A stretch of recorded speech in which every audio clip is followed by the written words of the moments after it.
Hi there, welcome to the YouTube channel. We're back today, and today we're looking at two of the backlog MtGO commanders that have been added. Now, these have been around for a while, so we've got Kamber the Plunderer partnered with Laurine the Diversion. They've been around for a while. They came from Innistrad Crimson Vow, if I remember correctly, originally.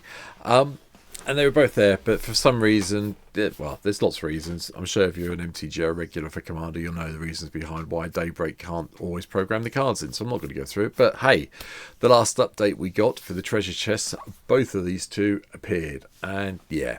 So it's backlog day. I know I did Rakdos yesterday, so it was a black-red deck yesterday, another black-red deck today. Bear with me, this one's fairly different to that one, but I think it's worth pointing out what these two commanders do, because there'll be a lot of people who play MtGO who haven't seen him before. So Kamber the Plunderer, 3 and a black for a 3/4 vampire rogue, has lifelink and partners with Laurine, and whenever a creature an opponent controls dies, you may gain 1 life and create a blood token. Okay, like that, yep. Kill off our opponent's creatures, we get a bit of life and get some blood tokens, like that. And Laurine, however, has first strike for 2 and a red for 3/3, so a little bit weaker, but you know, whatever. But sacrifice an artifactual creature and we get to go target creature. Goading, as you know, means that the creature has to attack next combat and has to attack someone other than you if it can.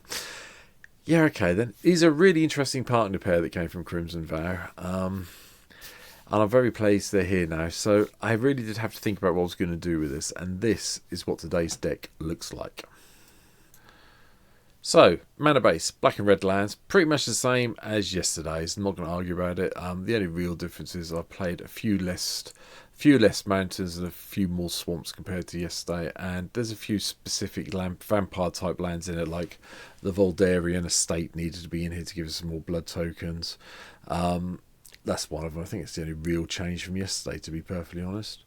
Beyond that, we have got a difference in artifacts. We've got the Mox Tantalites back, Soul Talisman, Jewel Lotus, Soul Ring, Arcane Signet, Charcoal Diamond, Fire Diamond, the Medallions, and the Talisman of Indulgence. That's it. We didn't go too heavy on it.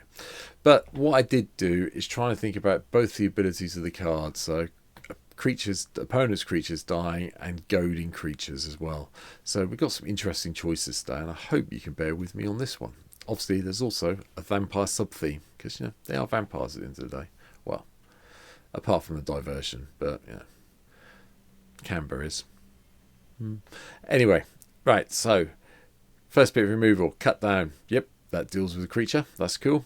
Indulgent Aristocrat is one of the first vampires, so we can sack a creature from +1/+1 counters on each of our vampires. Master of the Dark Rites, sacrifice another creature, add 3 mana, use this for any cast vampire, clerical, demon spells. This could have been in yesterday's deck, by the way, but it wasn't a demon, hence why the Master of the Dark Rites isn't there. Vampire of the Dark Moon, Death Touch, lifelink, nice early doors blocker that upsets people. The Seer just gives us a nice easy way of sacrificing things off to scry through our deck. Insolent Neonite, another way of discarding a card and sacrificing something, but it has got menace, so yeah, okay. Strike it Rich gives us a treasure token, and we can flash it back for 3 for another treasure token. The Voldarian Epicure is also here, comes into play, 1 damage to each opponent and get a blood token. Nice. Ceremonial Knife. Equipped creature gets +0/+0 and has, whenever this creature deals combat damage, create a blood token. Sacrifice an artifact. Okay, then you see why there's a lot of blood tokens. Elixir of Immortality, because, you know, you've got to bring everyone back somehow. Blood Artist does the whole let's drain 1, gain 1 for everything that dies. Go for a Throat, Infernal Grasp, both have the same price of destroying target creatures when we need them to go. The Gatekeeper of Amal Care will be weighted so it can be kicked, so it probably should be in the 3 mana column, because we want to make sure a target player sacrifices something. Gifted Aetherborn, early doors blocker. Abrade takes out those annoying artifacts, and occasionally he's used to deal damage, but 9 times out of 10 it's artifact removal. Guild Artisan, whenever this creature attacks, if no opponent has more life than that player, you may create 2 treasure tokens. Yeah, people don't like the backgrounds, I think they're good, so you'll see them occasionally in my decks. Like Popular Entertainers here as well. Whenever 1 or more creatures you control deal combat damage to a player, gold target creature that player controls. Yeah. Blood Harvester becomes very easy to get rid of a lot of big things because of the amount of blood tokens we will hopefully be creating with this deck. Terminate, yep, destroy target creature, not regenerative at all. Vampire Socialite enters the battlefield. If an opponent lost life this turn, put a +1/+1 counter on each vampire you control. And as long as an opponent lost life this turn, each other vampire you control enters the battlefield with an additional +1/+1 counter on it. Nice little way to make the vampires bigger. 3 drops, another one of the backgrounds. This one is the Agent of the Iron Throne, because we will be sacrificing our blood tokens. We might as well drain people while we're at it. Clandestine Meddler comes in from MKM. Suspect up to one other target creature you control. And then whenever one or more suspected creatures we control attack, we get to surveil one. Not convinced about it this way, but, you know, we'll see. The Vampire Nighthawk, flying Death Touch Lathink. Agitator Ant. Everyone can have some +1/+1 counters on their creatures, then have them goaded. Fine by me. The Will is here as well. Mana and card draw to get us through the day. Seize the Spoils. Just discard a card, get 2 new ones, and a treasure token. Vampire's Vengeance, just a little bit of way of giving us a little bit of board control. Dealing 2 damage to each non-vampire creature and getting a blood token. And the Blood Servitor comes into play, creates its own blood token, and then, you know, probably dies as a big easy tools blocker. Stromkirk Mentor enters the battlefield, put a +1/+1 counter on another target vampire. Yeah, okay then. Damnation board control, No Mercy. Going to see a bit more play. Don't see much of No Mercy, but it's very good. Whenever a creature deals damage to you, destroy it. Sanctum Seeker.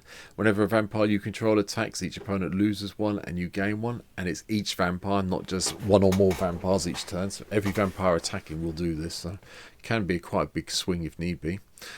Especially with the Bloodletter in play. Anyway, Vampire Nocturnus pumps all our vampires up to silly levels.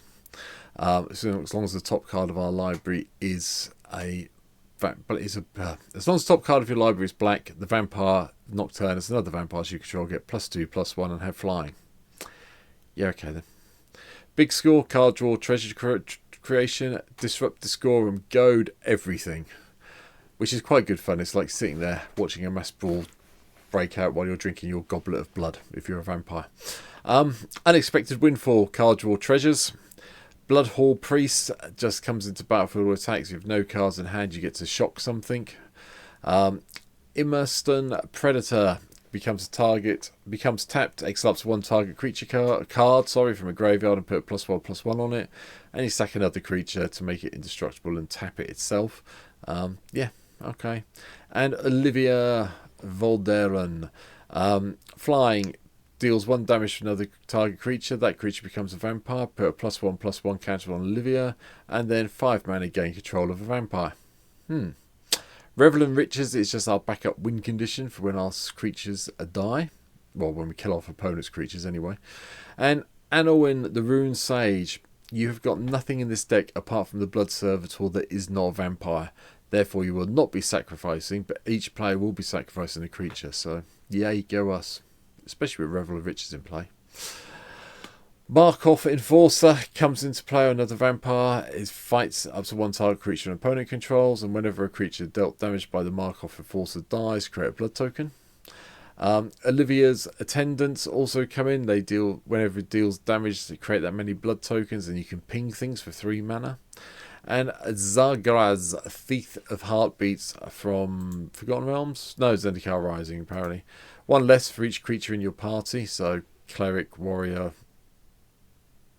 wizard, rogue, I think it was.